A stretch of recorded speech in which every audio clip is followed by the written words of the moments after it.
পৃথিবীর সবচেয়ে সুখী মানুষটাকে কাল কিয়ামতের মাঠে আল্লাহ পাক এক মুহূর্ত সময়ের জন্য জাহান্নামে ঢুকাই দিবেন। কতটুকু সময়? এক মুহূর্ত। আল্লাহ পাক জানেন কতটুকু সময়। এরপর তাকে বের করে বলবেন, দুনিয়াতে সুখে ছিলা?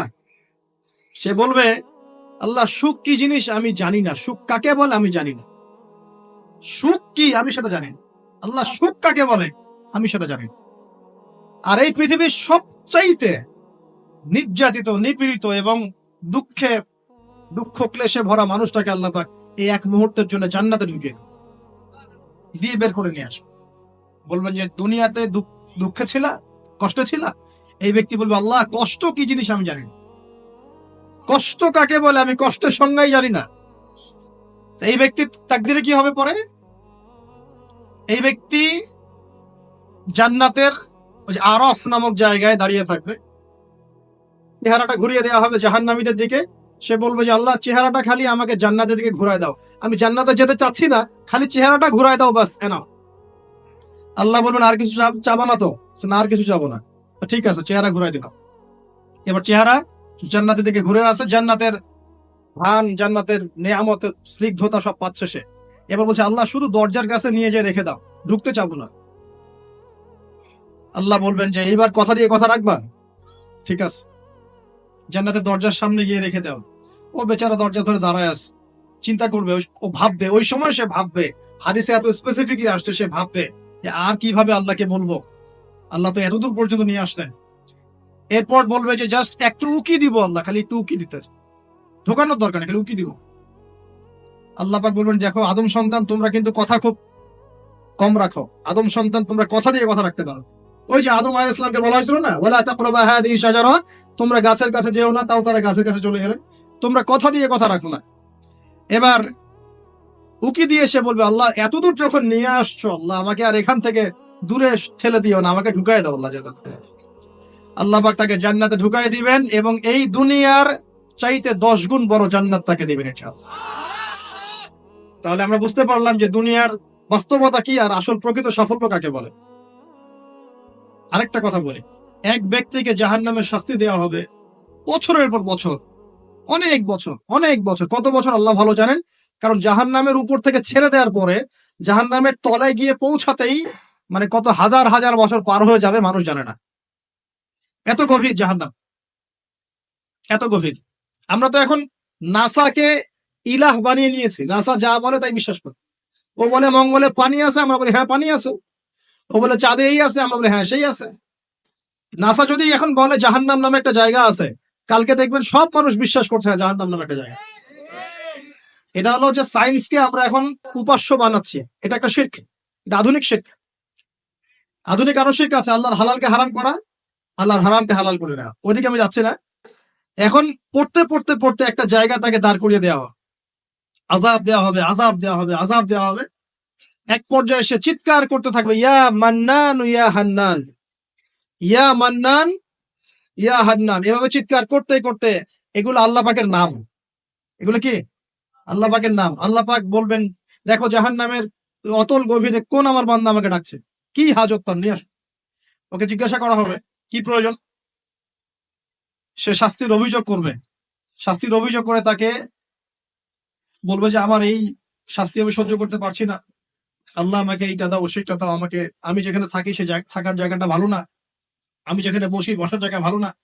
এরকম অনেক কথা বলতে থাকবে। আল্লাহ পাক তখন তার গুনাহগুলোকে স্মরণ করাবেন, মানে তার এই অবস্থা কেন হলো এটা স্মরণ করা। এবার সে ব্যক্তি পিছনে ফিরে, তাকে আবার পাঠিয়ে দেওয়া হবে, যাও পিছনে ফিরে যাও।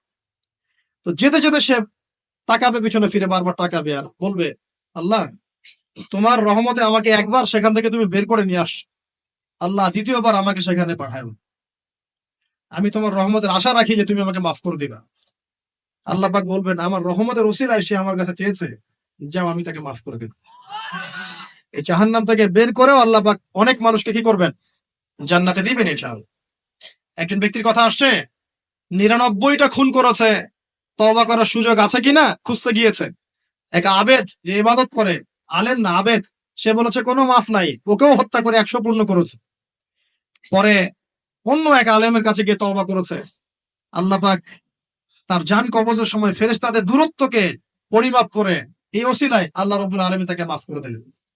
আরেক ব্যক্তিকে মাফ করেছেন আল্লাহ রাব্বুল আলামিন, যে তার সন্তানদেরকে বলেছিল আমি মারা গেলে আমার লাশটাকে পুড়িয়ে ফেলবা, অর্ধেক ছাই বাতাসে ভাসিয়ে দিবা, অর্ধেক ছাই সাগরে ভাসিয়ে দিবা, বাতাসে উড়িয়ে দিবা, সাগরে ভাসিয়ে দিবা। আল্লাহ পাক ছাই জড়ো করেছেন, করে বলেছেন কেন করেছো এই কাজ? সে বলবে মিন খাশিয়াতিকা ইয়া রাব্বি, হে আল্লাহ তোমার ভয়ে কাজ করেছিলাম, আর তুমি খুব ভালো করে জানো হে আল্লাহ আমি তোমার ভয় করেছি না অন্য কোনো কারণে করেছি। আল্লাহ পাক তাকে বলবেন যাও আমি তোমাকে মাফ করে দিলাম। এক নারীর কথা আসছে, ব্যভিচারী মহিলা, জিনা করে পতিতা মহিলা, একটা কুকুরকে পানি পান করিয়েছে, আল্লাহ তাকে মাফ করে দিয়েছে।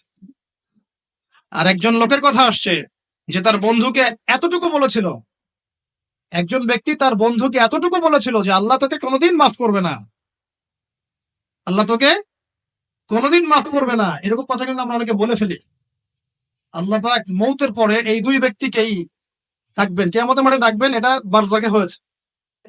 বলবেন আমার রহমত নিয়ে কথা বলার এখতিয়ার তোমাকে কে দিয়েছে? আমি কাকে মাফ করব কাকে করব না এই কথা বলার এখতিয়ার তোমাকে কে দিয়েছে?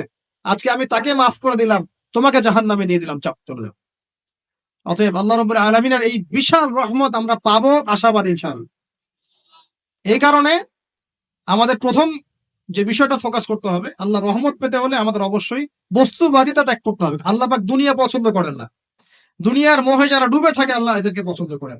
দুনিয়া প্রয়োজন, যতটুকু আমার দরকার আমি করব, যতটুকু প্রয়োজন নাই এই বিষয়টা আমি পেতেই হবে, চাই চাই আরো চাই, হ্যাঁ দু হাতে চাপাও হাত পেতে নাও, ঋণ করে হি খাও, এইসব দর্শন ধার ধারবো না আমরা ইনশাআল্লাহ। আমাদের দুনিয়া চলে গেলে যাক, বাকির খাতা পূর্ণ হোক ইনশাআল্লাহ তাআলা। আর এই দুনিয়াতে এসেছি আল্লাহর ইবাদত করার জন্য। শিখলাম, জানলাম, বুঝলাম ইবাদত মানে শুধুমাত্র নামাজ, রোজা, হজ, যাকাত নয়। এগুলো অবশ্যই ইবাদত, কিন্তু এগুলোই ইবাদত নয়, বরং আমাদের জীবনের প্রতিটা কাজই ইবাদত। আমাদের স্ত্রীর মুখে ভাত তুলে দেয়া পর্যন্ত, একটা মুসলিম ভাইয়ের সাথে হাসি মুখে কথা বলা পর্যন্ত, মুসাফা করা পর্যন্ত, এভরি সিঙ্গেল ওয়ার্ড যা আমরা এই দুনিয়াতে করি, এগুলো ইনশাআল্লাহ তাআলা ইবাদত বলে কাউন্ট হবে যদি আমরা এগুলোকে তিনটা পদ্ধতিতে করি। এক, আল্লাহর সন্তুষ্টির জন্য করি। দুই, রাসূলের পদ্ধতিতে করি, এবং হালাল খেয়ে করি। ইনশাআল্লাহ তাআলা আল্লাহ পাক আমাদের সবাইকে এভাবে ইবাদত করার তৌফিক দান। আর শেষ করার আগে আমি আর কয়েকটা পয়েন্ট টাচ করে শেষ করে দিচ্ছি, রাত অনেক গভীর হচ্ছে। আসন্ন রমজান মাস আমাদের সামনে আছে, আমাদের সামনে বলতে এই তো 2 সপ্তাহ হয়তো বাকি নাই। আমি কয়েকটা পয়েন্ট খালি আপনাদের সাথে শেয়ার করবো, যে এই পয়েন্ট গুলো যদি একটু ফোকাস করি, রমজান মাসটা গোনা মাফের উৎসব হবে ইনশাআল্লাহ। আমরা কলেজ লাইফে পড়তাম একটা ওয়ার্ড, উৎসবের উৎসাহ। উৎসবের উৎসাহ, এই যে ছায়ানট, উদিচি, এইসব জায়গায় যারা থাকে না, এরাও এই শব্দগুলো জানে ভালো। উৎসবের উৎসাহ, ওরা বলে যে জাগতে হবে রাত আলো জেলে রেখে উৎসবের উৎসাহে, মানে রাত জাগতে হবে আলো জেলে রেখে উৎসবের উৎসাহে। আমাদের এই দুনিয়ার জীবনের হায়াত কিন্তু খুব লম্বা না, খুব লম্বা কি 60 থেকে 70, এর মধ্যে আল্লাহ পাক কিছু উৎসবের উৎসাহ দিয়েছেন। যেমন শবে বরাত, যেমন শবে বরাতের রাত, এই রাতে ব্যক্তিকেন্দ্রিক তো কিছু ইবাদত করা যায়, সামগ্রিক না হয়। এই রাতে আল্লাহ পাক সবাইকে মাফ করেন, 2 শ্রেণীর মানুষ বাদ দিয়ে, মুশরিক, মুশাহিদ, শিরক করে যারা, হিংসা বিদ্বেষ পোষণ করে যারা, এদের বাদ দিয়ে। শাবান মাস বেশি বেশি নবী রোজা রাখতেন। আরাফার দিন, আশুরা, মুহররম, জিলহজ মাসের প্রথম 10 দিন, কিছু উৎসবের উৎসাহ আল্লাহ দিয়েছেন, তাই না? সবচেয়ে বড় উৎসব কোনটা বলেন তো? এই যে রমজান মাস। এখন এই মাসে আলো জ্বালা থাকবে উৎসবের উৎসাহে। কিভাবে? প্রথম কথা বলি, দুনিয়াবি বাজার ঘাট, শপিং টপিং যা যা আছে আগে ভাগে এই কয়দিনে করে ফেলেন, যাদের সামর্থ্য আছে। যাদের সামর্থ্য নাই তারা, আমি বলেছি, প্রজেক্ট করতে হবে, সোশ্যাল প্রজেক্ট। আমরা সামর্থ্যবানদের টাকাগুলোকে কিছু সৎ মানুষ কালেক্ট করবেন, করে যাদের সামর্থ্য নাই তাদের ঘরে মাসের বাজার পৌঁছে দিবেন। করা যাবে না ইনশাআল্লাহ? আমরা যারা এসব জায়গায় থাকি আমরা মনে করি সোসাইটির সবাই এমন, সোসাইটির সবাই এমন নয়। অনেক মানুষ হয়তো খেয়ে পরে থাকতে পারে না, সবাই আমাদের মতো খায় না। আমরা 10টা আইটেম নিয়ে বসে খেতে, অনেকে আলু ভর্তা জোটে না, আচ্ছা না?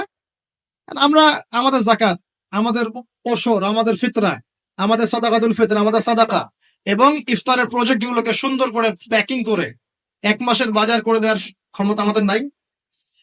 একজন করে পরিবারের দায়িত্ব নেওয়ার ক্ষমতা আমাদের নাই। আপনি একটা নেন, আপনি একটা নেন, আপনি একটা নেন, আপনি দুইটা নেন, আপনি পাঁচটা নেন। দেখবেন ইনশাআল্লাহ তাআলা যখন আমরা খাবার ভাগাভাগি করে খাবো, ইনশাআল্লাহ সমাজে দারিদ্রতা কমে যাবে ইনশাআল্লাহ। কি উন্নতি, কি সবার মধ্যে সম্প্রীতি ছড়িয়ে দেওয়া উন্নতি, সবার মধ্যে এই যে ভালোবাসা ছড়িয়ে দেওয়াটা কিন্তু সমাজের উন্নতি। উন্নতি মানে আমরা আসলে কি বুঝি? খালি কনস্ট্রাকশন নির্মাণ করার উন্নতি? সবার মধ্যে সম্প্রীতি ছড়িয়ে দেওয়াটা উন্নতি। আগে রমজানের প্রিপারেশন নেন, এটা গেল একটা পারিবারিক ইকোনমিক প্রিপারেশন। আধ্যাত্মিক প্রিপারেশন কি? হুট করে রমজান মাসে গিয়ে সব এবাদত একসাথে ধরা যায় না।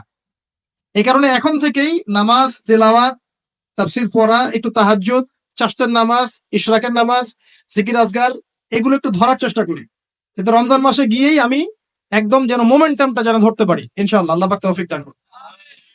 3 নাম্বার হচ্ছে অপচয় করবো না রমজান মাসে। অনেকদিন বলছি 5টা খেজুরে যদি ইফতার হয়ে যায়, 6 নাম্বার খেজুর আপনার খাওয়ার দরকার নাই, আপনি দান করে দেন। 2টো জামা দিয়ে ঈদ হয়ে যাচ্ছে, 4টা জামা কেনার দরকার নাই, বাকি 2টো দান করে দেন। আপনার পরিবারের জন্য যদি 30 কেজি চাল যথেষ্ট হয়, 40 কেজি কেনার দরকার নাই, বাকিটা দান করে দেন। বহু মানুষ রমজান মাসে ইফতার করবে, ইফতার করে আল্লাহর কাছে বদদোয়া করবে, দেখে নিয়েন, বলবো যে আল্লাহ আমি ইফতার করার খাবারটুকু পাচ্ছি না। পুরো বিশ্বের ইকোনমিক অবস্থা কিন্তু সুবিধার না। আস্তে আস্তে আমাদের এগুলো বুঝতে হবে। আল্লাহ পাক আমাদেরকে শুধু কোরআন তেলাওয়াত করলেই তো হবে না, এগুলো অর্থ তো বুঝতে হবে। কোরআন হাদিস দিয়ে বিশ্বটাকে তো ডিল করতে হবে, হবে কি না? আল্লাহ তৌফিক এনায়েত করুন। অপচয় না করি। আর রমজান মাস আসার আগেই আল্লাহর ওয়াস্তে সবার ঘরে ঘরে কোরআন এবং কোরআনের তাফসীর কেনা চাই। এই রমজান মাস আমরা কোরআন পড়ে শেষ করে দেবো ইনশাআল্লাহ। রমজান মাসের সবচেয়ে ইম্পর্টেন্ট জিনিসটা কি বলেন তো? কোরআন নাজিল হওয়া। শাহরু রমাদান আল্লাযী উনজিলা ফীহিল কুরআন। রমজান সেই মাস যে মাসে কি নাজিল হয়েছে? কোরআন। অতএব সবচেয়ে ইম্পর্টেন্ট পার্ট রমজানের কোরআন। যারা কোরআন তেলাওয়াত করতে জানি না, পড়া শিখবো, রাজি আছি ইনশাআল্লাহ? রমজান মাসের পুরো 30 দিন আমরা কোরআন তেলাওয়াত করা শিখবো ইনশাআল্লাহ। স্থানীয় ইমাম থাকতে পারেন, টিচার থাকতে পারেন, অনলাইনে শিখতে পারেন, অফলাইন কোর্স করতে পারেন, যেভাবে হোক আপনাকে শিখতে হবে। এর পাশাপাশি যারা হাফেজ এবং আমরা টুকটাক যারা আরবি বুঝি, আমাদের প্রতি নসিহত হচ্ছে রমজান মাসে 30 দিনে প্রতিদিন 1 পারা করে আমরা তাফসীর পড়বো। 30 দিন 30 পারা শেষ ইনশাআল্লাহ। পারা যাবে ইনশাআল্লাহ। রমজান মাসে আর কি কাজ করব? তারাবি সালাত জামাতে পড়ার চেষ্টা করব। আর যে তারাবি জামাতে পড়বে সে 5 ওয়াক্ত নামাজ তো অবশ্যই জামাতে পড়তে হবে।